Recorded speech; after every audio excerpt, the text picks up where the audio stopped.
ఇప్పుడు కాకరకాయని ఒకసారి ఇలా ట్రై చేసి చూడండి. కాకరకాయ అంటే ఇష్టం లేని వాళ్ళు కూడా ఎంజాయ్ చేస్తూ తింటారు. ముందుగా ఒక కడాయి తీసుకొని అందులో పల్లీలు వేసుకొని ఫ్రై చేయండి. తర్వాత పల్లీలు ఫ్రై అయినాక ఎండుమిర్చి వేసి కొంచెంసేపు ఫ్రై చేసి చల్లారనివ్వండి. తర్వాత కాకరకాయలు తీసుకొని బజ్జీ మిర్చిని కట్ చేస్తాం కదండి, ఆ మాదిరి మధ్యలో ఘాటు పెట్టండి. అలా చేసిన తర్వాత లోపట గింజలు ఉంటాయి కదండి, ఇష్టమైతే ఉంచుకోండి, లేకుంటే తీసివేయండి.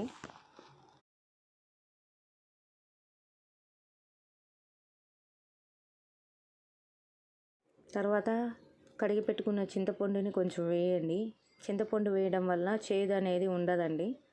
తర్వాత కల్లుప్పు కొంచెం, పసుపు, ఇవి 3 వేసి వాటర్ పోసి ఉడకబెట్టండి.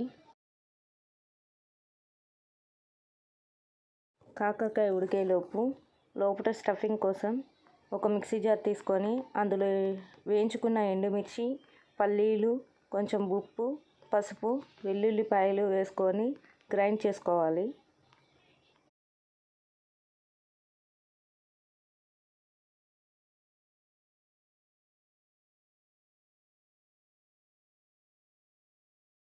గ్రైండ్ చేసుకున్న పౌడర్లో కట్ చేసుకున్న 2 ఉల్లిపాయలని వేసి మరొకసారి గ్రైండ్ చేయాలి. గ్రైండ్ చేసిన దాన్ని ఒక బౌల్లోకి షిఫ్ట్ చేసుకోండి. స్టఫింగ్ ప్రిపేర్ అయ్యే లోపల కాకరకాయలు కూడా ఉడుకుంటాయి. ఇవి ఒక 80% ఉడికితే చాలండి. గ్యాస్ కట్ చేసి కొంచెం సేపు చల్లారనివ్వండి.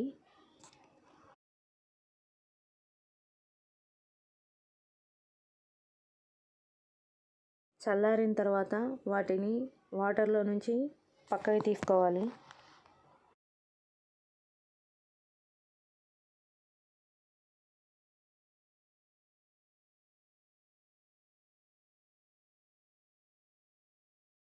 తర్వాత కాకరకాయల్లో ఉండే వాటర్నన్నిటిని స్క్వీజ్ చేసుకోవాలండి.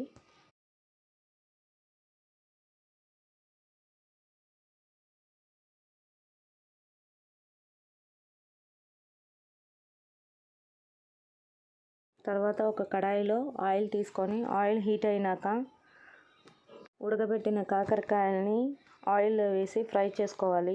ఇందాక 80% దాకా ఉడికింది కదండి, ఆ 20%ని ఈ ఆయిల్లో ఫ్రై చేయాలి.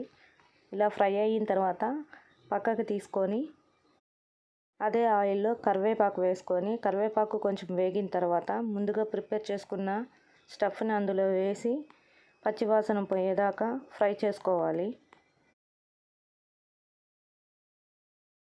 ముద్దగా ఉండేది కాస్త వాటర్ అంతా ఈరిపోయి ఈ రకంగా ఉండాలండి. అంతే అండి, ముందుగా ప్రిపేర్ చేసుకున్న కాకరకాయల్లోకి ఈ పేస్ట్ని స్టఫ్ చేసుకుంటే అంతే, ఎంతో టేస్టీ అయిన నింపుడు కాకరకాయ రెడీ. ఒకసారి ఇలా ట్రై చేసి చూడండి, తప్పకుండా నచ్చుతుంది. నచ్చితే ఒక లైక్ చేసి సబ్స్క్రైబ్ చేసుకోండి.